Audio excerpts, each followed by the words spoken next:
लोकसभेत वक्फ विधेयक मंजूर झालं, पण सरकार बहुमताचा 300चा आकडा पार करू शकलेले नाही, अशी टीका संजय राऊतांनी केली. तर ट्रम्प यांनी आणलेल्या टॅरिफवर चर्चा होऊ नये म्हणून वक्फ विधेयक आणल्याचंही संजय राऊत यांनी म्हटलंय.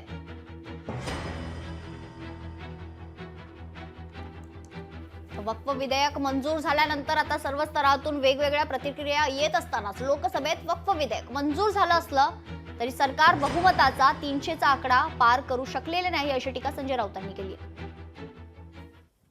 काल जर तुम्हाला माहित असेल, लोकसभेत जे बिल मंजूर झालं ते 300 पार नाही करू शकले. ते 300 पार करू शकले. ट्रम्पने लावलेल्या टेरिफवरचं लक्ष जे विचलित व्हावं या देशाचं लोकांचं, त्याच्यामुळे महागाई वाढणार आहे, त्याच्यामुळे बेरोजगारी वाढणार आहे, त्याच्यामुळे उद्योग बंद पडणार.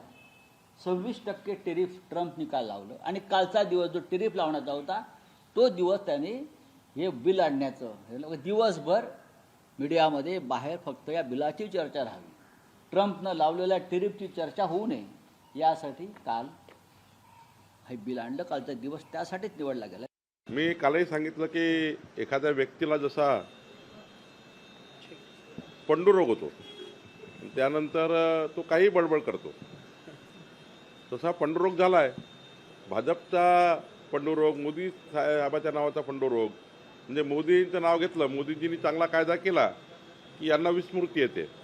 हिंदू हृदय सम्राट बाळासाहेब ठाकरेंजीचा विचार होता की वक्फ बोर्ड सुधारणा विधेयक आले पाहिजे. त्या काळापासून हा विचार होता.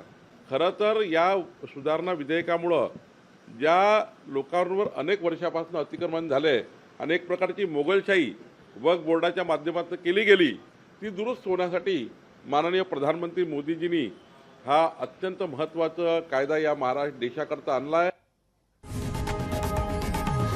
लोकशाही मराठी ऐका, पहा, जागरूक रहा.